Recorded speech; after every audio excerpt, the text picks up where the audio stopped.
Hi everyone, and welcome back to the CollegeVine YouTube channel. Before we get started today, subscribe below to make sure you don't miss any of our videos on the college applications process or preparing for standardized tests just like the ACT. And if you find this video helpful, go ahead and click the like button below and share it with your friends on social media. Let's dive into today's video. In this video, we're talking about the ACT. It's another in our series of videos about preparing for this test.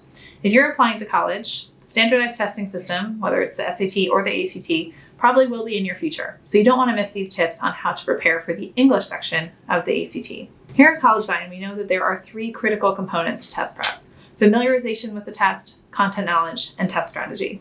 So in this video, we're going to work through the details of each one of those three categories as they pertain to the English section of the ACT. Let's dive straight in. The first thing that you need to do when you're preparing for any standardized test really is to familiarize yourself with the actual test itself. You should know, of course, not only the content that will be present on the test, but also the format and the directions for each section.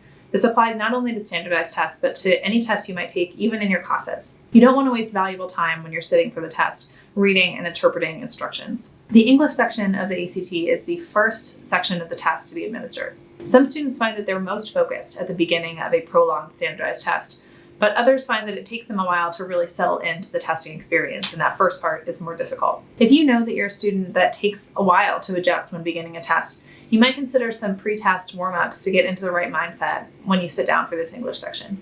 We're going to discuss that in more detail in the test strategy section later on in this video. The English section of the ACT contains 75 multiple choice questions, and you're going to have 45 minutes to complete those questions. Each question is paired with a written passage. There are 5 written passages, and so there are 15 questions per passage. That means that you'll have only 9 minutes to read through each passage and answer the 15 questions that go along with it. Therefore, time management on this test is really key. The questions on this section will be paired with text and presented alongside the associated passages, much like the writing and the language section of the new version of the SAT. Passages will appear on the left-hand column of your test booklet with questions along the right-hand column. Underlined sections of the passage will indicate specific areas to which the questions themselves refer. The underlined sections of the passage will also include an embedded number to indicate which question number is associated with that particular portion of the passage. Be sure to review the format of practice exams in advance so that you're not confused by any of the questions on the actual test.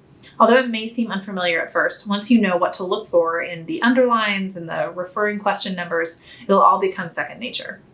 The questions on the English section of the ACT will ask you to correct or improve areas of text ranging from specific words or punctuation to entire sentences. You'll also have the choice to leave the passage as is by choosing the no change answer option. So now let's talk about the second portion of your prep, which should be to study the content. Put simply, the English ACT assesses your ability to edit written work.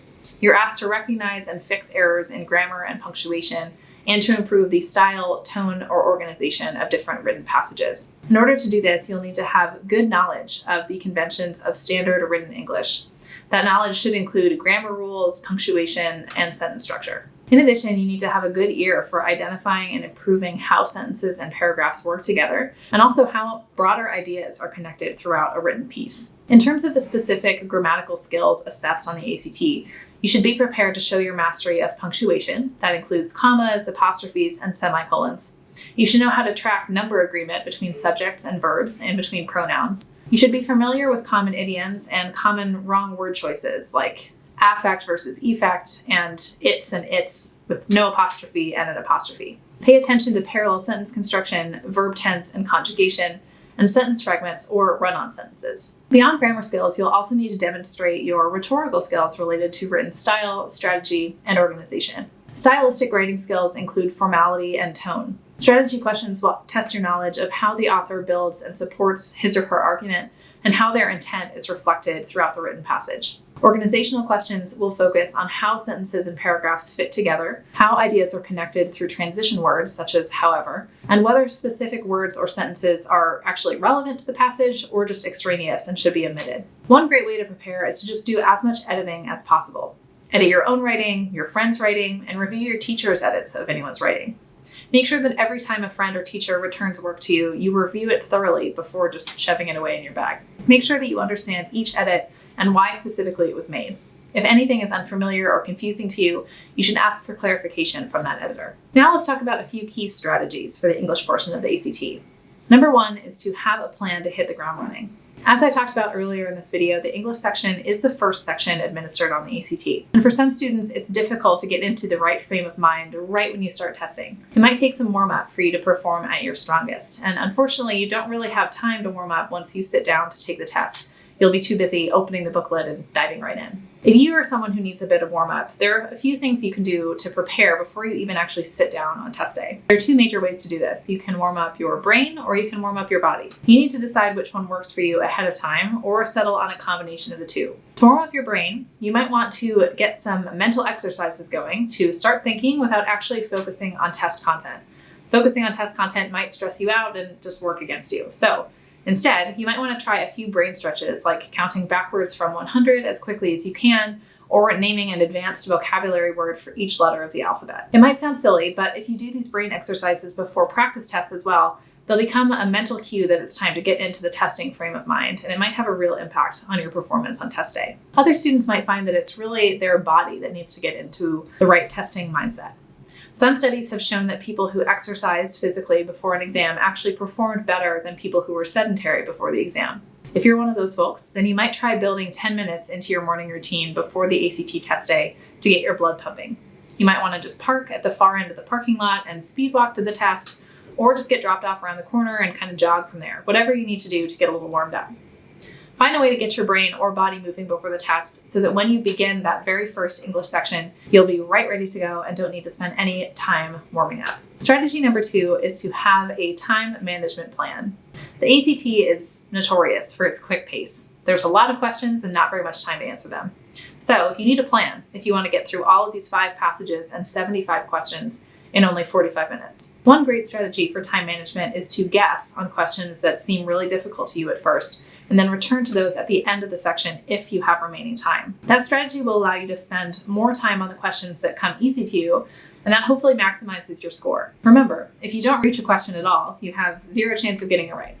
It's always worth it to conserve time on questions that seem difficult if it means having more time to do the questions that come easily to you and rack up points on those easy questions. Another time management approach we recommend is answering questions as you read rather than trying to read the passage first and then going back through the test booklet to answer questions.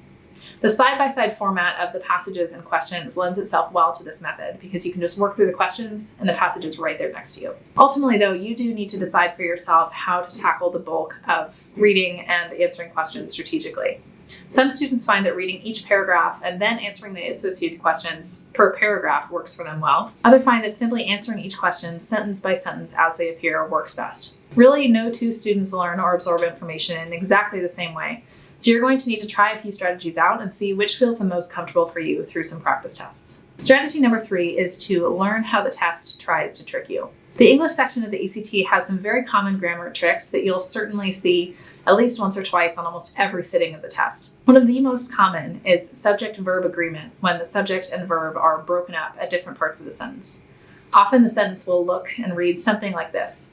The captain, with input from his many crew members and support teams, decide which course to take. Now, when I'm saying it, you might hear that it sounds a little strange because the subject and verb might sound correct initially because the verb decide follows the plural word teams, but actually that verb decide should have referred to the subject of the sentence, which was the captain. That was one of the first words I said. If you break down the sentence into a simple subject and verb, it should be the captain, ... all the stuff in the middle, decides. The captain decides. Get in the habit of reducing a sentence down to its most basic components to compare subject and verb agreement. It'll be one of the easiest ways to try and decode those questions without getting tricked. Another common trick that you might see on the test involves comma placement. The English section of the ACT will nearly always ask you at least 1 or 2 questions in which commas are unnecessarily included or, on the flip side, not included when they should be in a sentence. Using the example that I read before again, consider the sentence if it were written like this. The captain, with input from his many crew members and support teams, decides which course to take. I paused for the comma there. A great strategy here to determine comma placement is to read the sentence in your head, just like I'm reading it out loud, as you would read it out loud yourself. Do you hear the pause after captain? You should, and even if you don't, you just need to break the sentence down into phrases. The phrase, with input from his many crew members, is what we call a non-essential relative clause. The sentence would still make sense without it, so it gets a comma at the beginning and a comma at the end. One old school way to prepare for these kind of grammatical tricks is through sentence diagramming. You probably will not have time to actually diagram any sentences on the test. It would take you quite a while for all 75 of those questions. But by being familiar with the process, you'll make it easier for yourself to mentally break down sentences into their various grammatical elements to help you decide whether a comma or a subject-verb agreement is correct. Strategy number 4 is just to practice with lots of actual ACT questions. As much as you practice writing, editing, and diagramming sentences, there's really no experience that will compare to the actual ACT test, as well as just taking an actual ACT test as many times as possible.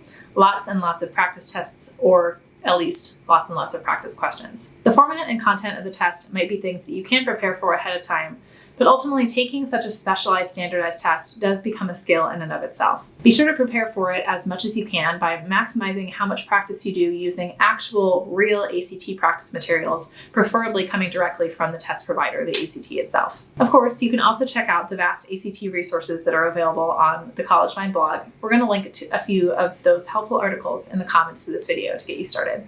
And for more general guidance on applying to college, you can always visit us online at app.collegefind.com. That's all for today's video. Thank you as always for watching. And if you're applying to college this season or taking the ACT, best of luck.